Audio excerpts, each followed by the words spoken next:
Продължаваме с темата за Кипър. Банковата система на страната е в колапс. Банките са затворени, а в страната се плаща само в брой. Колко опасно е това за останалите страни от Европейския съюз и в частност за България? Това очакваме да разберем от финансиста Кольо Парамов и доктор Йоаким Каламарис, предприемач и преподавател в Европейския колеж по икономика. Добро утро и на двама ви. Добре дошли. Преди да започнем разговора, едно кратко видео за това какво всъщност се случва в Кипър и след това ще си говорим тук. Няколко стотин души скандираха долу ръцете от банката, за да изкажат недоволството си от слухове, че кабинета планира да продаде втората по големина финансова институция в страната. Мярката се смята за един от най-логичните ходове на кабинета за избягването на банкрут. В същото време в парламента се провеждаха преговори по така наречения спасителен план Б. В него се включва помощ от Русия и по-нисък данък върху банковите депозити. Кипър все още води преговори с Москва, но до момента няма конкретни резултати. Според запознати, острова ще поиска помощ от 5 милиарда долара и предоговаряне на условията на другия си заем към Русия, който е в размер на 2,5 милиарда долара. Теорията на анализаторите е, че най-вероятно от Никозия ще предложат в замяна на рефинансирането газ, земя, имоти и банкови акции. От своя страна Европейският съюз даде на Кипър 4 дни за одобрение на новия план за набиране на средства за избягване на фалита. В Кипър в момента няма банкомат, пред който да няма опашка, въпреки че много от машините вече не работят. Причината е, че са празни, банките се очаква да отворят най-рано във вторник. Хората не могат да се изтеглят пари, не могат да се осребряват и чековете, с които вече разполагат.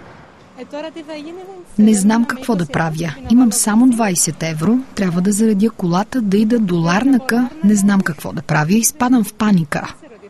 Български юридически и физически лица имат депозити в размер на общо 100 милиона евро в кипърски банки. Това сочи статистика на Европейската централна банка. Депозитите в кипърски банки възлизат на повече от 107 милиарда евро.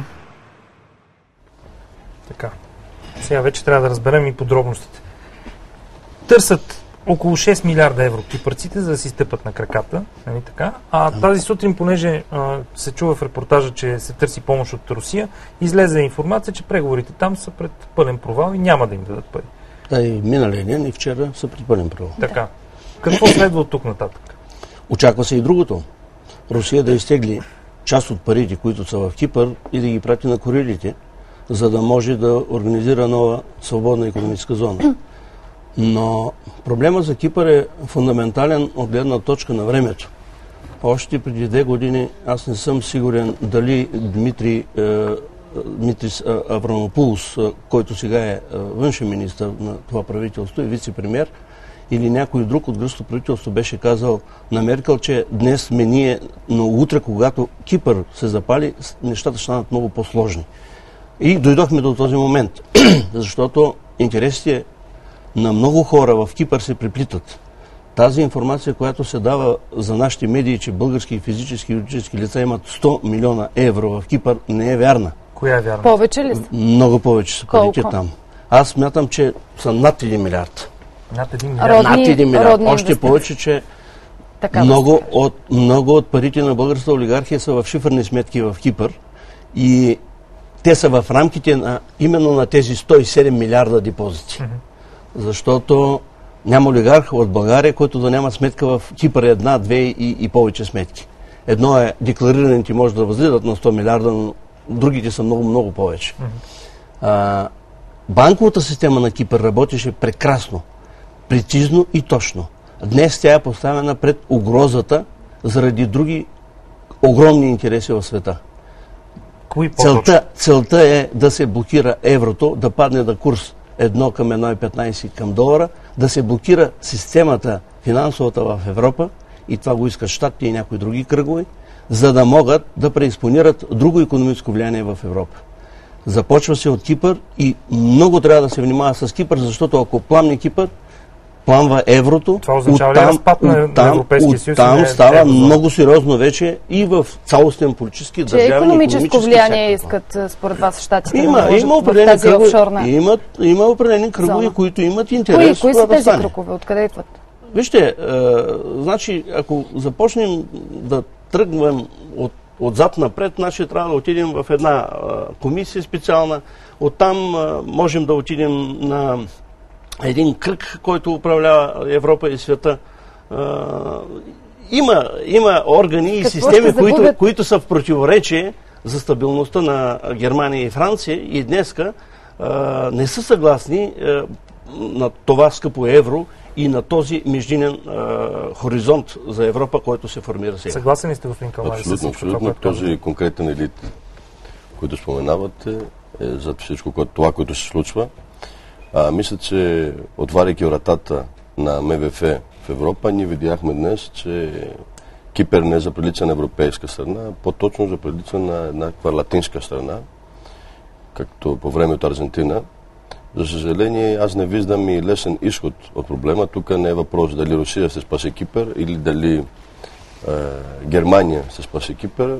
Първо, проблема е европейски, тъй като депозите в кипърските банки нямат националност.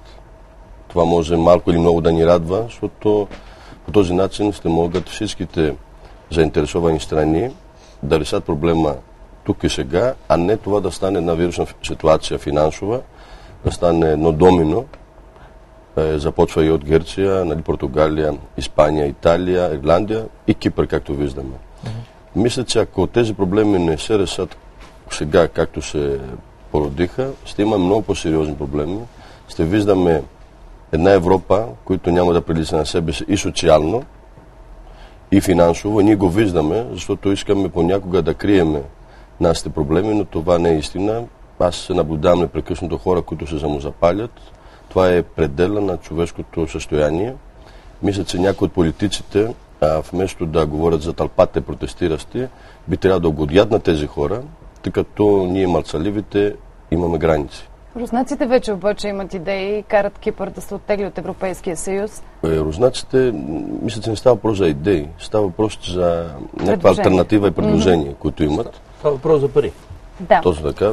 Тук говорим за един пазар, който е чисто спекулативно, никаква морална постановка. Има всичко останалото и основа, което не е морална.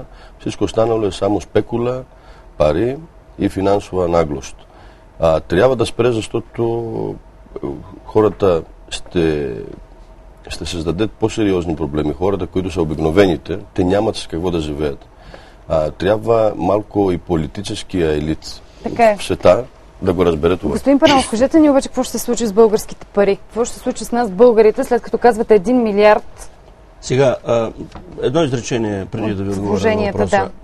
Значи, толкова е сериозен проблема, че вчера английски министър-председател изпрати военен самолет с 1 милион евро специална помощ към служащите англичани в Кипър. А живеещите в Кипър са някъде около 60 хиляди души англичани. И той за първи път в английския парламент заяви вчера, че този път Британия няма да могат да реагират по начина, по който реагираха в Рейкявик, т.е. да компенсират всички вложители на средства в Исландия на времето. Той им изпраща пари кеш. Той им изпраща кеш, но няма къде да ги вземат. Това е уникален прецедент като организация за английски министър-председател. Сега, по отношение на нас, нещата са сложни. Тези, които рискуваха и отидаха и скриха парите си в Кипър, могат да се разгледат част от тях. При вариант Б, ако те възстановят кипърската лира и я девалвират, девалвирането ще стане по хоризонта по този начин някъде около минимум 2,5 пъти по-малък стойност. Тоест загубите са категорично на лице за всички... Загубите ще последват. Въпроса колко ще бъдат. И другото е, че тези хора, нашите хора, българите, които са изнесли там и органите в България не знаят, че те имат изнесени пари, ще си последват цялата структурна промяна, която тя ще следва в самия Кипър. Докато правителство на Кипър може да вземе друг вариант да компенсира част от депозитите на кипърските граждани до определена степен, примерно гарантираните от 100 000 евро и нещо от този род, то за всички останали депозити ще има много, много сериозни съмнения дали ще има изобщо компенсации. Да не говорим пък по шифърните сметки, там е абсурдно да има някакви компенсации. Добре, в Кипър има срок до вторник да се вземе решение. А ако парламентът не успее да вземе решение, какво ще се случи тогава? Кипърският президент е много сложно озадачен. По какъв начин ще агитира Франция и най-вече Германия да извадат поредните 10-11 милиарда, за да могат да пуснат нормалните разплащания. Но този път Германия трудно ще се съгласи да извади веднага 10 или 11 милиарда. Те им казаха, вие намерете 6, ние ще ви дадем 10. Горе-долу така стоеше въпрос. Но този компенсационен план не свършва само до тези намирането на 6. Ма те не могат да ги намерят. Защото Кипърската църква ще даде някъде около 500-550 милиона, надеждите на Москва бяха някъде около 4 милиарда и половина и разсрочването на заема, който се обслужва от 2 милиарда и половина до сега. Така че ние до вторник няма да бъдем известени по какъв начин хората в Билдербергският клуб ще решат как да позиционират интереса си към Европа и дали ще продължат да дофинансират с идеи и с живи пари този стабилитет, който имаме тук. Казахте името на клуба по едно време, това е добре. Благодаря ви много за този разговор. Мисля, че бяхме полезни на нашите зрители. Следват новините сега.